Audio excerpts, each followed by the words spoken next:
Hey, welcome everybody to Wrestling Travels Lockdown Sessions.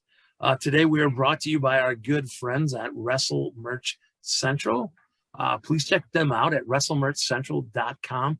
They are Europe and the UK's biggest spot for all things professional wrestling. So WrestleMerchCentral.com. Get your Bulldog gear before the big Hall of Fame induction that's coming up really quick. Unless you're watching this years down the road, I'm sure they'll still have Bulldog Hall of Fame gear. But what we have right now is I'm very happy to welcome to the show Isaiah Quinn. Isaiah, welcome to the program. Hello, thanks for having me.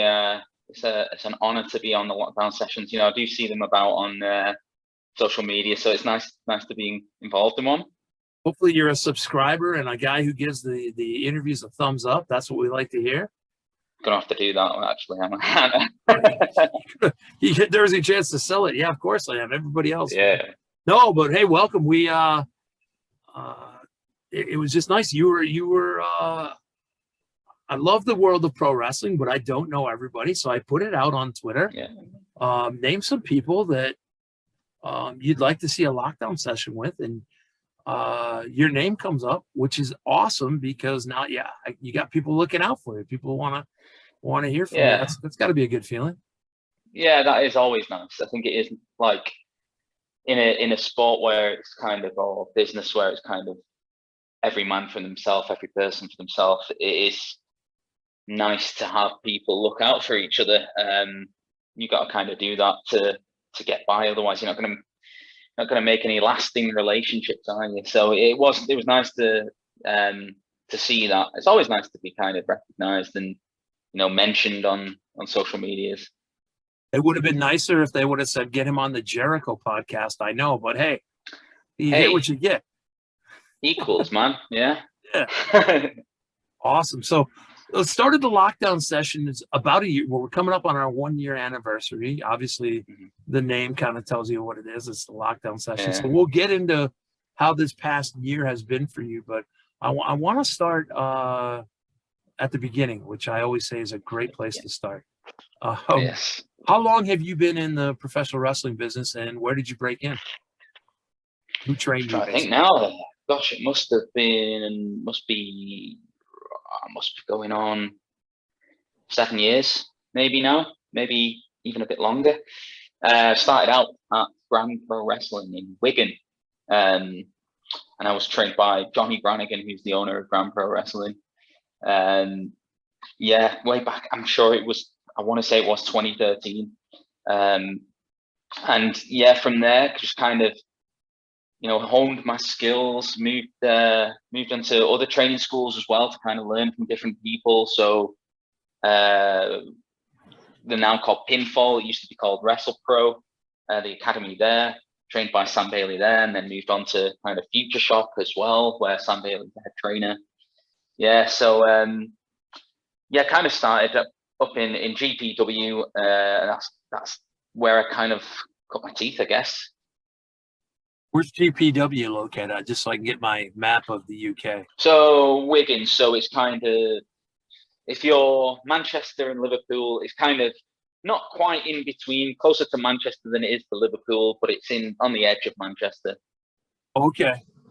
Yeah. Perfect. Yeah, I've been over there. Yeah. Yes. Yeah. Cool. I've been over there a couple of times, and Wigan is a city that I hear of, but it's like one of those, like I know Leeds, Liverpool, Manchester, London. That's about it.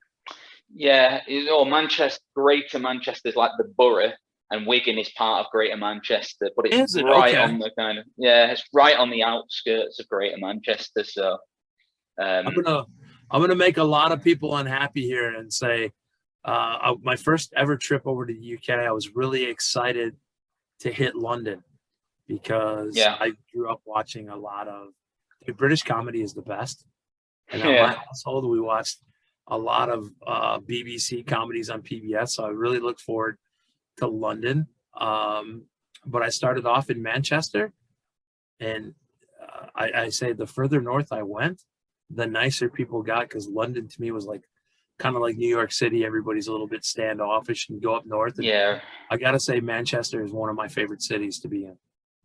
Yeah, I think that I hear that a lot. Like going the further up north you go, the more kind of welcoming people are. London's such a massive place as well. It's a hive of activity, really, isn't it? But yeah, I love Manchester. Lived here all my life, so you know it's a nice, it's a really nice city when everyone sort of comes together, and especially the wrestling kind of scene in sort of Great Manchester is really good.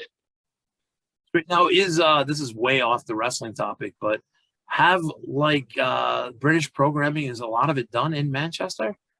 They got like a television Um, series. so I don't know about series and stuff, but I know that ITV and BBC have studios in Manchester.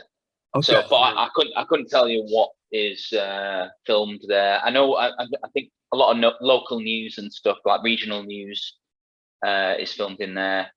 But yeah, so and I think there might even be Channel 4 as well, which Okay. is yeah. So you got BBC, ITV, Channel 4 were the main kind of British channels before like Sky and Netflix and like cable. You've got yeah. You know what sucks is when you come on an interview show and before we start recording, the host goes, "Hey, here are some topics," and then all of a sudden he throws you a curveball with like, "Hey, is No, it's fine. in Manchester?" Oh, I like the curveball. I like the curveballs, man. Awesome. Yeah, you handled that really well. What when you're younger, before you started training, what are your earliest memories of pro wrestling, and like who were you kind of a fan on when you turned the TV on? Or who are you a fan of when you like turn the TV on and like, hey man, I'm really drawn to this guy, this girl, this tag team. Who are you watching that really piqued your interest in the sport? So I've always said that like Sting has kind of always been my kind of the thing that kind of drew me in. So like in the UK, we only really had 5 TV channels at one point, unless you had a satellite dish, and you had to pay a subscription. But we never had that. So my kind of wrestling exposure was kind of Channel 5 would run like an hour's highlight show of Nitro. I'm trying to think when this would have been, maybe around 2000-ish time. And just kind of, well, probably even before that, but seeing Sting and like especially the early days where he wouldn't even do anything, you know, he would just come to the ring and taunt and whatnot, was always kind of fascinating to me that he could captivate an audience by doing pretty much nothing. Outside of that as well, though, I mean, like Channel 4, they used to have the pay-per-views live, and you didn't have to pay for them, which I always thought was very odd when I look back at it, because I guess it was the time difference. You know, it was on at like 1 a.m. over in UK time. So I used to tape that, VHS tape that. Other sort of characters and wrestlers alike used to love X-Pac. I don't know why, I just always thought it was cool. I'm trying to think of others that are kind of really, and like going back to like, do you remember WWF Warzone, the game? Oh yeah. Yeah, PlayStation. yeah. So I had that. Yeah, it was garbage. It was absolutely garbage. I hated it because it was just so stiff. But just I remember like always wanting to play as as like the headbangers, you know, Mosh, all them, and yeah, that was kind of like the era that I grew up in. And yeah, I used to sometimes go around to my mates and watch. He had satellite, so I could go around and watch Raw reruns with him. And he used to have a Nintendo 64 and gosh, what was it? I think it was WCW NWO World Tour or something like that. Yeah. It might not have been that one, but it was certainly something like that. And it was just class. And yeah, I think it was just generally the fact that wrestling could bring like so many different characters around that drew me to it. Yeah. But yeah, Sting, I guess, primarily. Well, I think too, when I've had this conversation the last couple of days, is when you're able to play a video game, because to me, I'm old.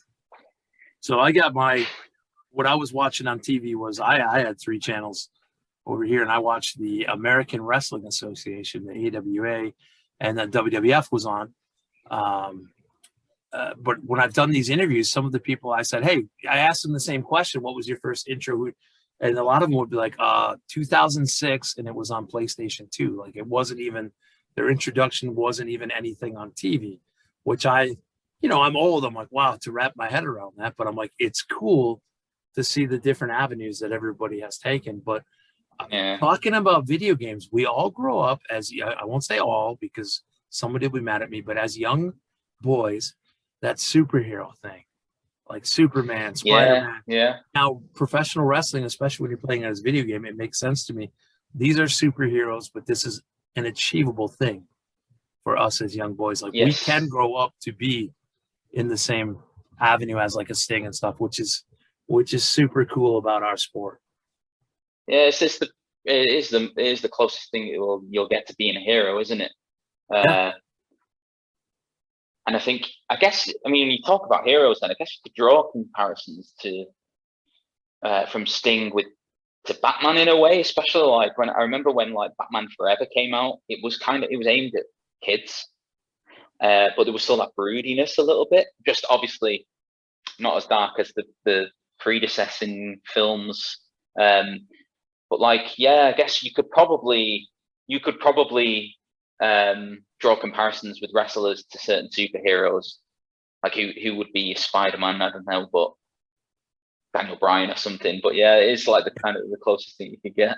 And we could draw it to villains too. I remember just last fall, I was at a show, but we did promos over social media, and I was the heel, but I treated my villain like, no, dude, I'm right. I'm justified. All good villains don't know they're villains. You know what I mean? They're justified. If you look at like I don't know if Batman Forever is the right one, but when Arnold Schwarzenegger was Mr. Freeze, he's simply trying to save his wife, and he's trying to. Unfortunately, so I was like, hey man, you're a bully. I'm trying to get back, and they were very successful. I was very happy to get booed out of the building. Like just people were hating me, but I was like, no, I'm right, and so I think that's right. Have you now with Sting?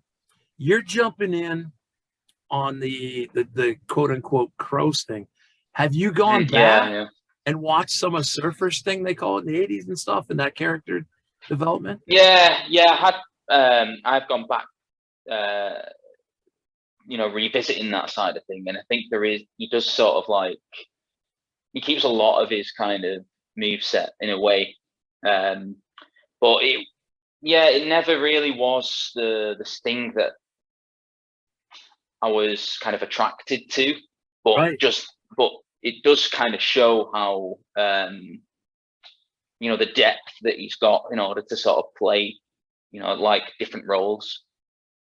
That'll be the same thing for you too. As you go on, your character, your persona will develop and change with the times and stuff, but hopefully, like you said, staying true to that kind of root of everything. Yeah. I see what you mean there. I do kind of feel like I have kind of adapted in some respects, keeping like you said, the roots are there, but just how it's presented is kind of slightly different. Yeah, it's a crazy world. Now I asked this too of I've done so many, I can't remember who I was just talking to, but it just dawned on me with you growing up in the UK and you're kind of first seeing stuff on WWE and WCW. Do you guys when you start training and go to training school, are you taking a lot of people going, hey, listen, let me introduce you to the UK scene because you got a lot of British wrestling history there, the world of sport and stuff like that. Does somebody open your eyes to that during training, or do you just kind of discover all the older stuff on your own? Yeah, interesting that. I think when I first started kind of training, I had like very, very little knowledge of the British scene. Outside of anyone British that was in WWE or, or like TNA.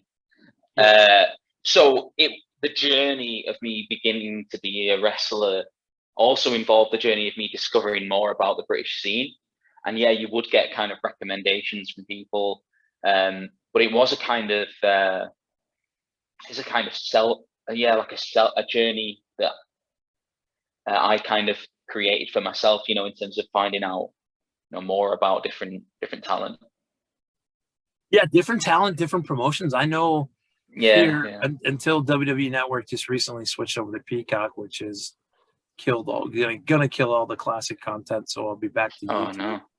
And well, eventually they say they're gonna get it all on there, but I don't know. It's being very sanitized now. They're editing out with the cancel culture, a lot of stuff, which is I'm looking behind my computer here at my shelf of DVDs and physical media, which I was going to say when you were talking about taping pay-per-views, even though stuff is on VHS, keep it, because you never know. Even if they're not canceling things, you just never know when it's not going to be available when you want to watch it. So yeah. And DVDs right now and stuff, I don't think anything's really jumping in value, but my prediction is that the physical media for wrestling is going to jump in value because they're simply not making it. That's a good point. But now that they're not making DVDs and Blu-rays, I'm sure they still are a little bit. Somebody will yell at me and correct me on that, but stuff will be censored.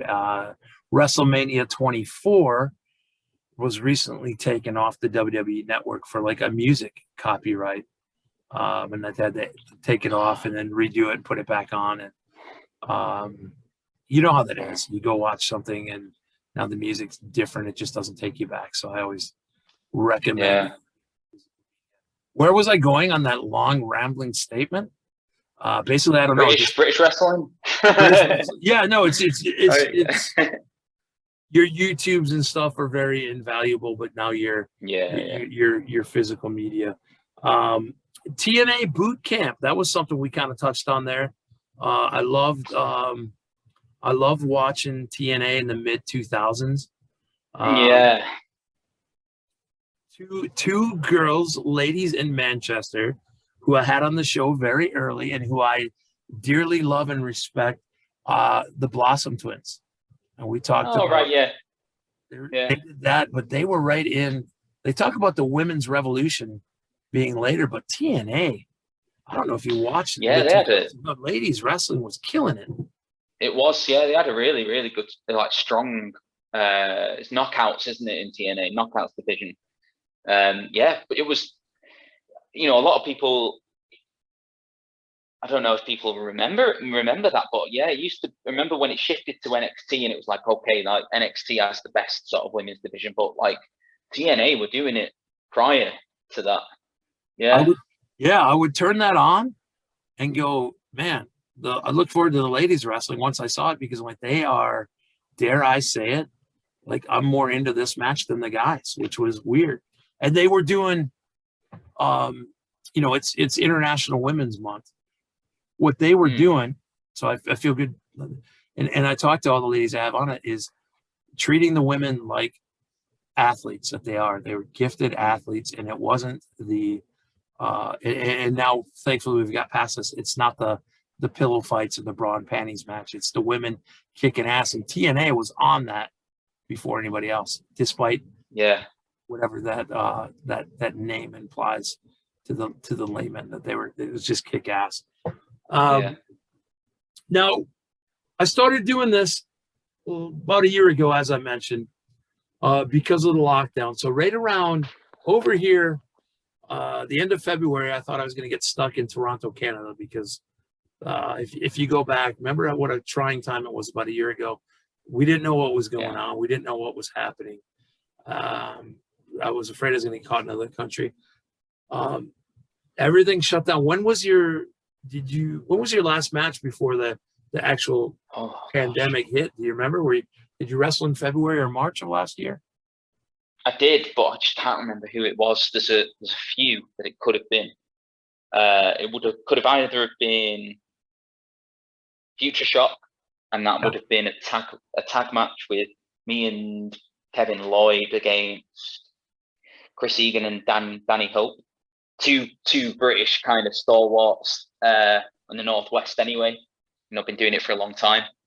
So it would have been either that, and I injured my hand in that match as well. And so this year has actually been really helpful for healing, Yeah. having it off. Or it could have been in-out wrestling, who were a promotion that unfortunately decided that they weren't going to continue after COVID. Really, they were around for a short period, but really made a positive mark on how they treated the staff and all the wrestlers behind the scenes. They were brilliant. And I think that would have been a 6-man tag match. I'm trying to think who was in my team there. Nick McGuire and can't remember.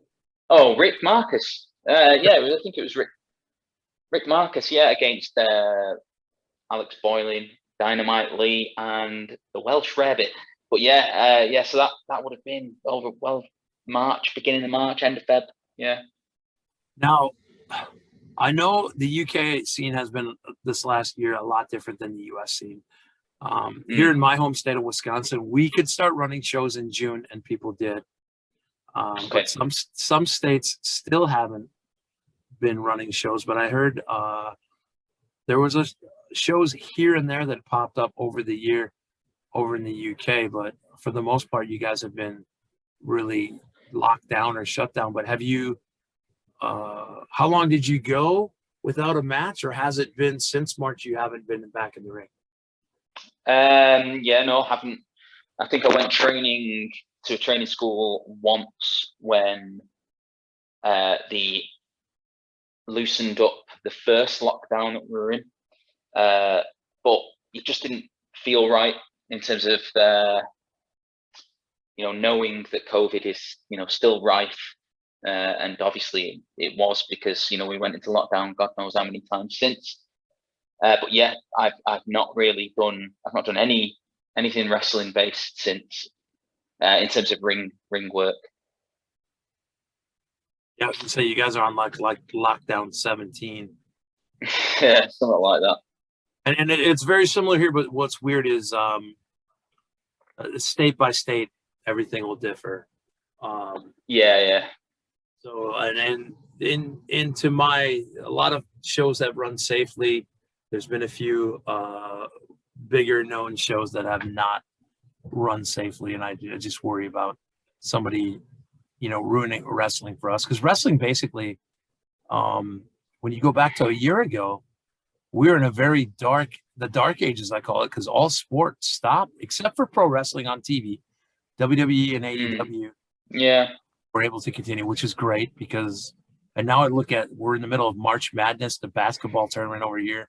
I know you guys have your soccer, or what you call football, is going on, and that's got to make a huge difference. But it takes me back to, it almost is like a dream or a nightmare scenario a year ago, where we just had nothing, no sport, and all you had is the bad news going on. So what do you do during this time? Obviously you can't get in the ring, you got in there, but are you watching film? Are you doing, a lot of people did social media, like promo challenges and stuff like that. Did you get involved with everything, or did you just choose to just take that step back? No, I did get involved in a couple of like little internal kind of promo stuff that we were doing, but I also did a little like a Twitter fake TV channel called Guiding Light TV, because that's my pseudonym, is the Guiding Light. In fact, it says it on there, a little plug. So it was kind of like an opportunity. Initially, it was just going to be me doing promos, pretending that I was being a motivational speaker and selling something for people to come and join me, and join my beliefs. And I had filmed quite a few promos, but I kind of realized we're probably going to be in this for quite a while. So I used it as an opportunity to collaborate with other wrestlers. So like under the Guiding Light TV name, everyone had their own little show, so to speak. So and Mad Dog Mike Angus was involved in that. He did some voiceovers. Just kidding, Mad Dog. Oh gosh. No, he was so good though, because he he was like, if you need anything, just let me know. And you know, we did quite a few little voiceovers for it. We did like a couple of fake adverts for the show sort of thing, and it was basically just do whatever you want, like have fun. You know what I mean? And some people kind of stayed in character. Some people did fake cooking shows, or fake vlogs. Alexis Falcon did a fake vlog on her Disney pins, but you know, we kind of sort of scripted it all out. So that we did 2 seasons of that. Yeah. The second season was like a us watching the videos that we've done, and like just sort of like commenting on that. But that kind of really helped me creatively staying in some kind of groove during lockdown. And there were peaks and troughs, but yeah, I kind of used it as an excuse to kind of develop my character, really. No, it's cool. Now, is that still where can I catch that? Where can the people watching this right now, like if they haven't heard of it, So catch it? Is it still up and running? yeah, you can find it. You can find all of the second sort of series of us watching our videos on YouTube. So that'll be gosh, I don't even know my YouTube handle. If you just type in Guiding Light Community Trust, that's where you'll find that. You'll find yeah, I'll have to upload properly all of the original series where we got everyone doing the fake videos, but you'll probably be able to find that on Facebook if you type in Guiding Light TV. You'll probably find it there. Yeah, so it's not something that. So when I do it now, it's for me and my own promos. Yep. It kind of carried it on myself for my own character. Yeah. It sounds interesting. I'll have to check it out. I love that stuff. You know, how creative can you get? And side note, Mad Dog Mike Angus is one of the nicest guys I've met. I just give him a lot of grief because it's fun and easy to. And I shouldn't do that. I shouldn't play the game. No, he's nice. He, in all the conversations I had with him on screen and off screen, and of course he was a guest on our podcast. I don't hear him say a bad word about anybody. You know, I don't. No, he's a positive, really positive person. And I think prior to sort of doing this with him and others, we didn't really know each other that well. I can't even remember how we got talking about it really. But you know, I'm happy to call him a friend now. Do you know what I mean? So it kind of actually has. I'm hoping for others as well. It has developed some kind of friendship or acquaintance, you know, from it, because there was quite a lot of people involved in the end. Yeah, he's a good guy. Yeah, he's a good guy. I'm just saying, anybody that's in the business of professional wrestling, whether you're starting out or not, is Mad Dog Mike Angus will do whatever he can for you. He's a good friend. He's always willing to help, or you know, just be an acquaintance on Twitter. So he's a good dude. And there's a lot of good people out there. When we went into the pandemic, I started the lockdown sessions because we were going to do the WrestleMania pub crawl in Tampa. Of course, as you know, wrestling travel based in Manchester. Fans from around the world can sign up to go on a trip with us. And we're selling out right now, 2022 in Dallas, 2023 in LA, Wrestle Kingdom in Tokyo. Our packages are flying off the shelf. But if you're international, you sign up with us, you get your flight, your hotel, your tickets. Yes, this is the commercial part of the show.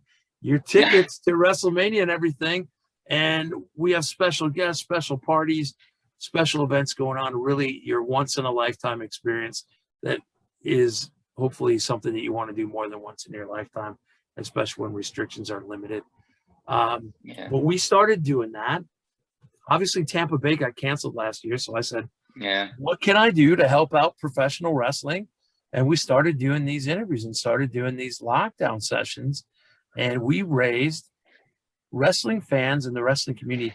We raised $3,500 for the Red Cross, which that's amazing.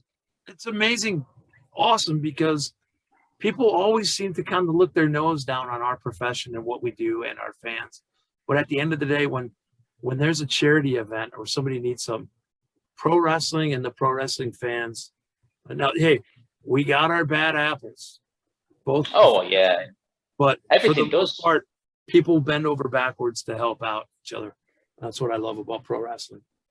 Yeah, it's a good community, and it has its bad apples, but everything has bad apples. But when we need to pull together, we do, and you can just see that through things like what you're doing.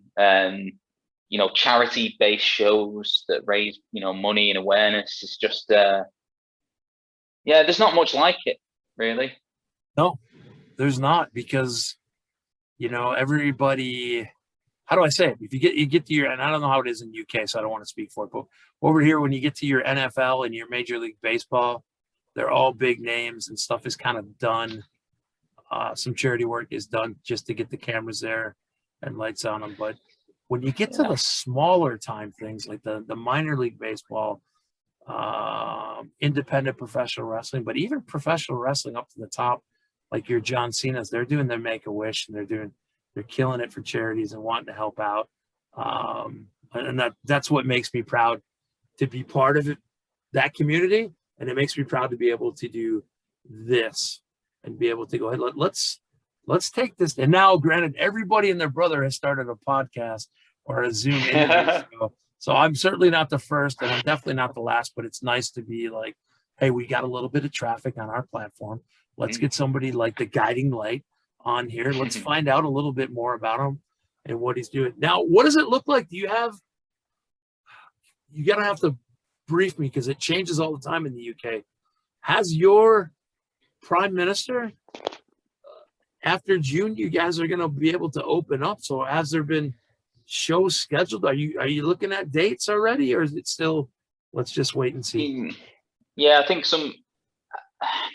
a lot of promotions, even prior to this, when lockdowns were supposed to end, they were scheduling shows in because so optimistic. And I think it's important to be optimistic, but unfortunately I had to cancel them again. But yeah, promotions have started. Not all of them, but ones I'm involved in have said, this is what we're aiming for, and it might not necessarily be straight away when lockdown's lifted, but they've you can tell that there's a little bit more positivity now, even if they're scheduling a bit further along down the year. You can tell that well, fingers crossed, it seems real that we're going to get back at it. I know they've said around June time. How we come out of it, of the lockdown, I have no idea, but just kind of myself personally playing it by ear at the minute. Happy to be involved in discussions with promotions. Just want it to be as safe as possible, really. Yeah, 100%. And the promotions that I've run over here, like I brought myself down to Warrior Wrestling in Chicago, who are great friends of ours, and the meticulous protocols for safety. Say that fast 3 times. I can't believe I pulled that off. Meticulous safety protocols were fantastic, and not just for the talent, but for the fans. And I know guys like you are chomping at the bit, especially in the UK, to get going, but are willing to go, hey, let's make it safe for our fans, make it safe for myself and my brothers and sisters in the business. So that's got to be tough. I can't wait for you guys to be able to kind of pull out of lockdown and actually have some nice, safe shows under your belt. Because I think, didn't Future Shock run a show last fall? Yeah, they did. It was like a double header. So that, because obviously the capacity crowd wouldn't be as big, to give everyone the opportunity to kind of see some wrestling, they ran on the same day, and it was, I believe it was, very safe, and they followed some really, good practice and had good guidelines in place. But yeah, that's something that I personally chose not to be part of. It's just a personal thing, really. And a from a family perspective as well.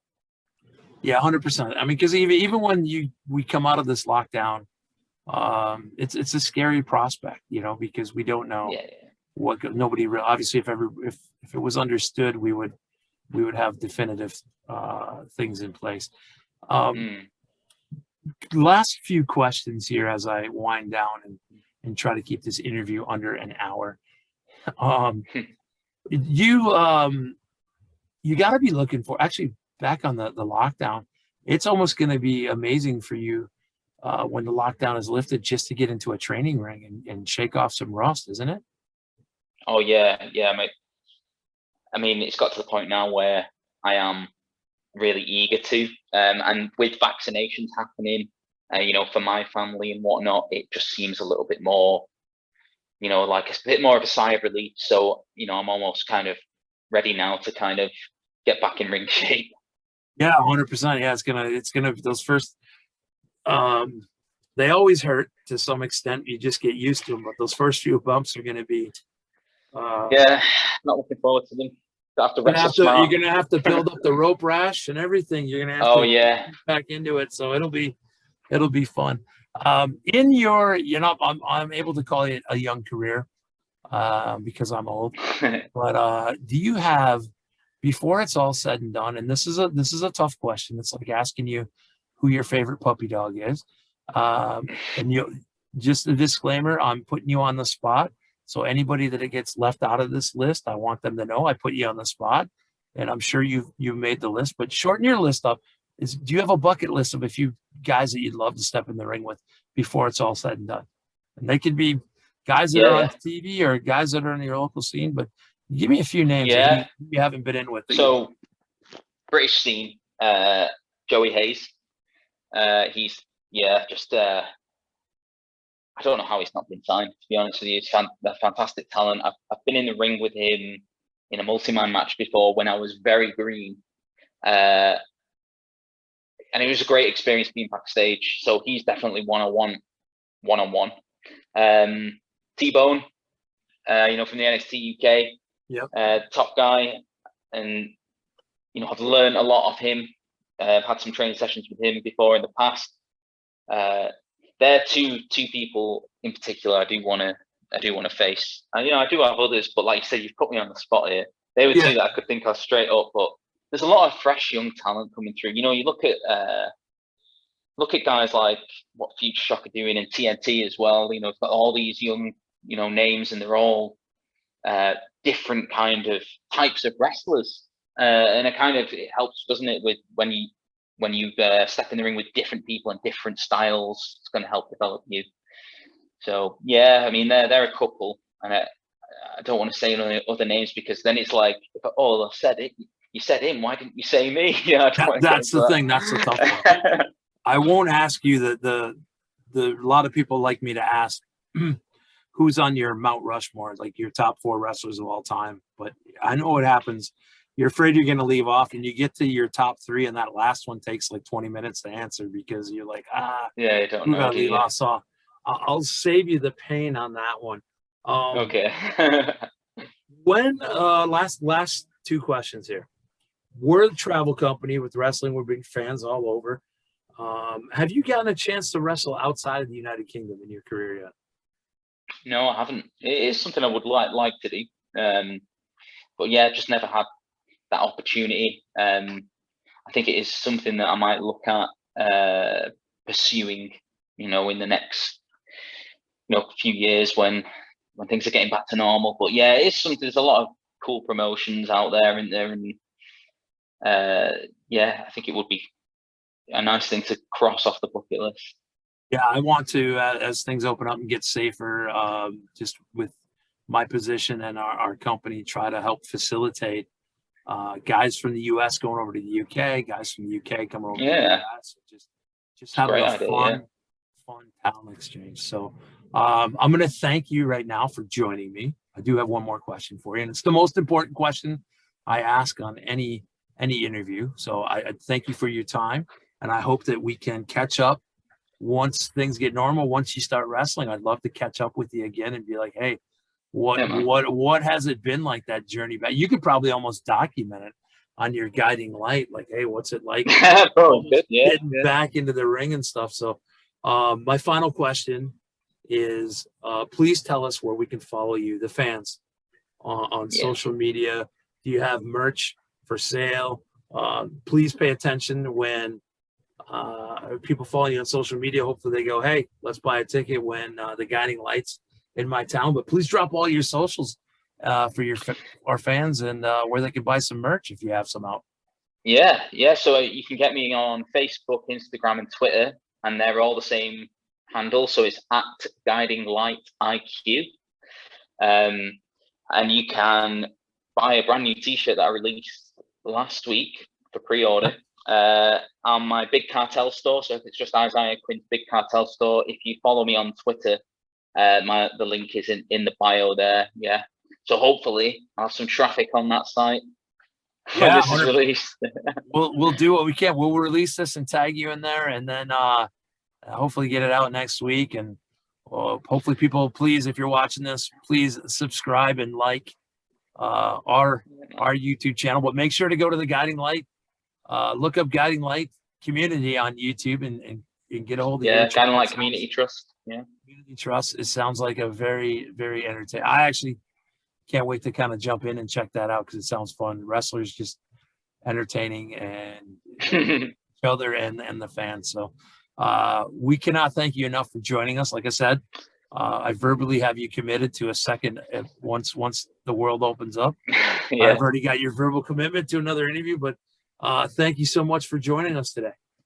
Oh, thank you. It's always nice to be included in these sorts of things. So thanks, and it's been nice to meet you virtually. Maybe one day we'll get to meet in person. Who knows? Absolutely, I look forward to that. And you know what? It's just someday you're going to be on the list of interviews and podcasts. You're going to be on that A list. But thanks for coming to our C, D, and E list show. So we really appreciate it. Thanks, Isaiah. No, thank you very much, mate. Cheers.